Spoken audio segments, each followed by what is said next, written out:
ಈಗ ಸುದ್ದಿಗಳನ್ನು ವಿವರವಾಗಿ ನೋಡ್ತಾ ಹೋಗೋಣ. ಸಿದ್ದರಾಮಯ್ಯ ಮತ್ತು ಡಿ.ಕೆ. ಶಿವಕುಮಾರ್ ಅವರ ನಡುವೆ ಒಂದು ಒಪ್ಪಂದ ಆಗಿದೆಯಂತೆ. ಬಹುಶಃ ಮೊನ್ನೆ ಎರಡೆರಡು ಬ್ರೇಕ್ಫಾಸ್ಟ್ ಮೀಟಿಂಗ್ ಆಯ್ತಲ್ಲ, ಆ ಸಂದರ್ಭದಲ್ಲಿನೇ ಈ ಒಪ್ಪಂದ ಆಗಿರಬೇಕು. ಯಾಕಂದರೆ ನನ್ನ ಮತ್ತು ಮುಖ್ಯಮಂತ್ರಿಯವರ ನಡುವೆ ಒಪ್ಪಂದ ಆಗಿದೆ ಅಂತೇಳಿ ಉಪಮುಖ್ಯಮಂತ್ರಿಗಳಿಗೆ ಹೇಳಿದ್ದಾರೆ. ಈ ಒಪ್ಪಂದದ ಮಾತುಗಳನ್ನೇ ಅಸ್ತ್ರ ಮಾಡ್ಕೊಂಡಂತಹ ಬಿಜೆಪಿ ನಾಯಕರು ಮತ್ತೆ ಮುಖ್ಯಮಂತ್ರಿಯವರನ್ನ ಅಧಿವೇಶನದಲ್ಲಿ ಕೆಣಕಿದ್ರು. ಆದರೆ ಸಿಎಂ ಹೈಕಮಾಂಡ್ ಜೊತೆಗಿನ ವಿಶ್ವಾಸವನ್ನು ಹೇಳಿಕೊಂಡು ಬಿಜೆಪಿಯವರಿಗೆ ತಿರುಗೇಟು ಕೊಟ್ಟಿದ್ದಾರೆ. ಅಷ್ಟೇ ಅಲ್ಲದೆ ನಾನೇ ಮುಖ್ಯಮಂತ್ರಿ ಆಗಿರ್ತೀನಿ ಅನ್ನುವಂತಹ ಮಾತನ್ನ ಉಭಯ ಸದನಗಳಲ್ಲೂ ಕೂಡ ಹೇಳಿದ್ದಾರೆ.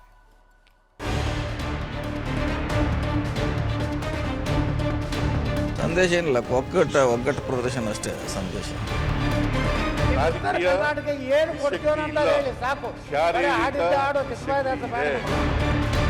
ನಾನು ಯಾವತ್ತೂ ಅವರು 5 ವರ್ಷ ಇರಲ್ಲ ಅಂತ ಹೇಳಿ.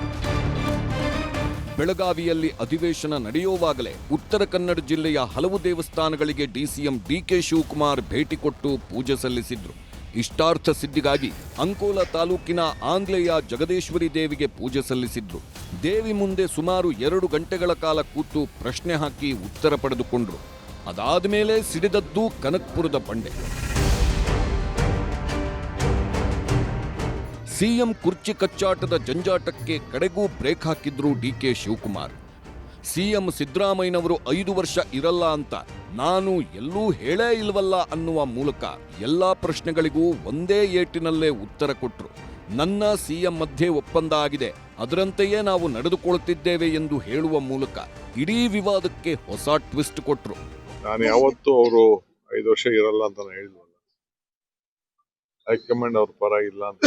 ಅವ್ರ ಹೈಕಮಾಂಡ್ ಇರೋದಕ್ಕೆ ಅವ್ರ ರಾಜ್ಯದ ಮುಖ್ಯಮಂತ್ರಿ ಆಗಿದ್ದಾರೆ. ಪಕ್ಷ ನಿರ್ಧಾರ ಮಾಡಿರೋ ಪ್ರಕಾರ ಅವ್ರು ಇದ್ದಾರೆ.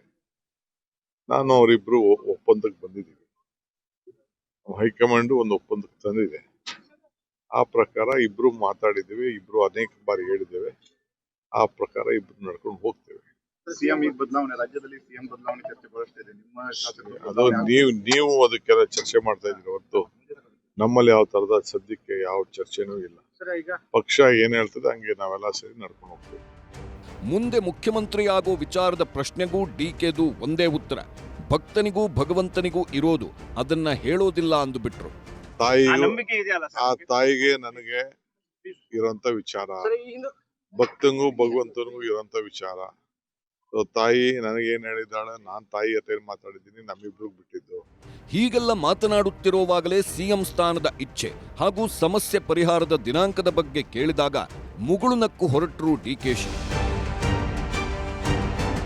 ದೇವಸ್ಥಾನದಲ್ಲಿ ನಿಂತು ಡಿಕೆಶಿ ಹೀಗೆ ಹೇಳುತ್ತಿರುವಾಗಲೇ ಸುವರ್ಣಸೌಧದ ವಿಧಾನಸಭೆ ಅಧಿವೇಶನದಲ್ಲಿ ಸಿಎಂ ಸಿದ್ದರಾಮಯ್ಯ ಕೂಡ ಕುರ್ಚಿ ಕಚ್ಚಾಟಕ್ಕೆ ತೆರೆ ಎಳೆದರು. ಹೈಕಮಾಂಡ್ ಹೇಳೋವರೆಗೂ ನಾನೇ ಸಿಎಂ ಎಂಬ ಸಂದೇಶವನ್ನು ಟೀಕಾಕಾರರಿಗೂ ಡಿಕೆಶಿ ಟೀಮ್ಗೂ ಕೊಟ್ಟರು. ಬಿಜೆಪಿ ಶಾಸಕರ ಮಾತಿಗೆ ತಿರುಗೇಟು ಕೊಟ್ಟ ಸಿಎಂ, ನನಗೆ ಶಾರೀರಿಕ ನಿಶ್ಶಕ್ತಿ ಇರಬಹುದು, ರಾಜಕೀಯ ನಿಶ್ಶಕ್ತಿ ಇಲ್ಲ. ಹೈಕಮಾಂಡ್ ನನ್ನ ಪರವಾಗಿಯೇ ಇದೆ. ಹೈಕಮಾಂಡ್ ಹೇಳೋವರೆಗೂ ನಾನೇ ಸಿಎಂ ಎಂದ್ರು. ನೀವು ನಿಶಕ್ತಿ ಆಗಿದ್ದೀರಿ ಅಂತಂದಾಗ ಅರ್ಧ ಗಂಟೆಲಿ ಮುಗಿಸ್ಬಿಡ್ತೀರಿ ಅಂತ ಅನ್ಕೊಂಡೆ. ನಿಮ್ಮ ರಾಜಕೀಯ ನಿಶಕ್ತಿಯೂ ಆಗಿಲ್ಲ ಇದ್ರಲ್ಲಿ, ದೇಹ ನಿಶಕ್ತಿಯೂ ಆಗಿಲ್ಲ ಇದ್ರಲ್ಲಿ. ನೋಡಿದ್ರೆ ಬಹಳ ಗಟ್ಮುಟ್ಟಾಗಿದ್ದಂಗೆ ಕಾಣ್ತಾ ಇದೆ ನನಗೆ. ಅಧ್ಯಕ್ಷರೇ, ನಾನು 5 ಮುಖ್ಯಮಂತ್ರಿಗಳ ಭಾಷಣ ಕೇಳಿದ್ದೀನಿ.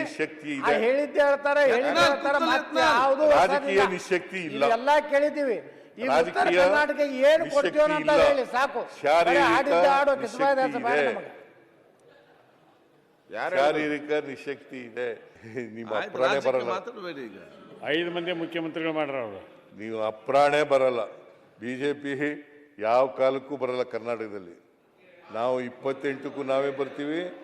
ಆಮೇಲೆ ಹಿಂಗೆ ಹೇಳಿದ್ರೆ ಕುಮಾರಸ್ವಾಮಿ ಅವರು ಮುಖ್ಯಮಂತ್ರಿ ಆದ್ರು. ಯಾವ ಕಾರಣಕ್ಕೂ ಬಿಜೆಪಿ ಅವರು ಬರಕ್ ಸಾಧ್ಯನೇ ಇಲ್ಲ. ಯಡಿಯೂರಪ್ಪನವ್ರ ಸದಾ ಹೇಳ್ತಾ ಇದ್ರಿ, ಯಡಿಯೂರಪ್ಪನವ್ರ ಅಪೋಸಿಷನ್ ಲೀಡರ್ ಇದ್ರು, ಯಾವತ್ತು ನೀವು ಮುಖ್ಯಮಂತ್ರಿ ಆಗಲ್ಲ. ಯಡಿಯೂರಪ್ಪ 5 ವರ್ಷ ತುಂಬಕ್ ಬಿಡ್ಲೇ ಇಲ್ಲ. ನೀವು 5 ವರ್ಷ ತುಂಬಿಸಕ್ ಹೈಕಮಾಂಡ್ ಅವರು. ನಾನು 5 ವರ್ಷ ಇದ್ದೆ, ಇವಾಗ ಕೊಟ್ಟಿಲ್ಲ ಸರ್. 5 ವರ್ಷ ಇದ್ದೆ. ಅಲ್ಲಲ್ಲಪ್ಪ, ಒಂದೇ ನಿಮಿಷ. ಹೋದ್ ಸರಿ 5 ವರ್ಷ ಕೊಟ್ಟಿದ್ರು ಸರ್, ನಮ್ಗೆ ಗೊತ್ತು ಕರೆಕ್ಟ್ ಆಗಿ 5 ವರ್ಷ ಕೊಟ್ಟಿದ್ರು. ಈ ಸರಿ ಬರೆಯೋವಾಗೆಲ್ಲ ಮಿಸ್ಟೇಕ್ ಮಾಡಿ 2.5 ವರ್ಷ ಕೊಟ್ಟಿರ್ಬೇಕು. ನೋಡಿ, ಇಲ್ಲ ಮಾಡಿ ಅಲ್ಲಿ ಲಾ ಮಿನಿಸ್ಟರ್ ಕೇಳಿ ಸರ್. ನೀನಿದ್ದ? ಹೌದು ಸರ್. ನೀವು ಡೆಲ್ಲಿಯಲ್ಲಿ ಎಕ್ತಾ ಇದ್ದಂಗೆ 2 ಫ್ಲೈಟ್ ಎಕ್ತಾ ಇದ್ದಂಗೆ ನನಗೆ ಫೋನ್ ಬರ್ತಾ ಇತ್ತು, ಹೇಳಲ್ಲ ಯಾರು ಮಾಡ್ತಾ ಇದ್ರು ಅಂತ. ಏನೇನಾಯ್ತು 2.5 ವರ್ಷ ಎಲ್ಲ ಗೊತ್ತಿಲ್ಲ ಸರ್. ಅಶೋಕ್ ಅವರು ಸ್ವಲ್ಪ ಅದನ್ನ ಸರಿ ಮಾಡ್ಕೊಳ್ಳಿ ಅಷ್ಟೇ.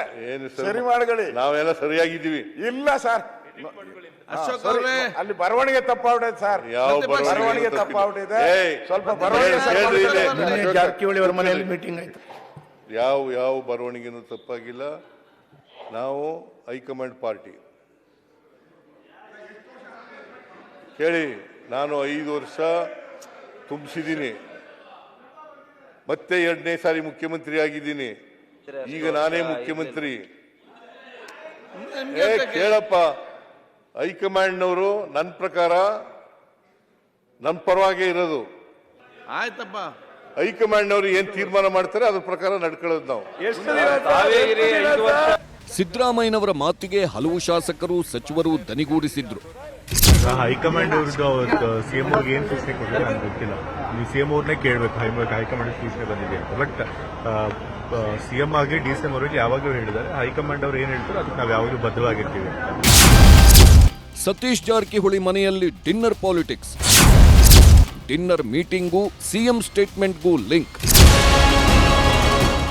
ಸಿಎಂ ಸಿದ್ದರಾಮಯ್ಯ ಸದನದಲ್ಲಿ, ಡಿಸಿಎಂ ಡಿಕೆ ಶಿವಕುಮಾರ್ ದೇವಸ್ಥಾನದಲ್ಲಿ ಆಡುತ್ತಿರುವ ಒಂದೊಂದು ಮಾತಿನಲ್ಲೂ ಬ್ರೇಕ್ಫಾಸ್ಟ್, ಲಂಚ್, ಡಿನ್ನರ್ ಮೀಟಿಂಗ್ ಸಭೆ ಅಲ್ಲಾದ ಚರ್ಚೆ, ನಿರ್ಧಾರಗಳೇ ಎದ್ದು ಕಾಣುತ್ತಿದ್ವು.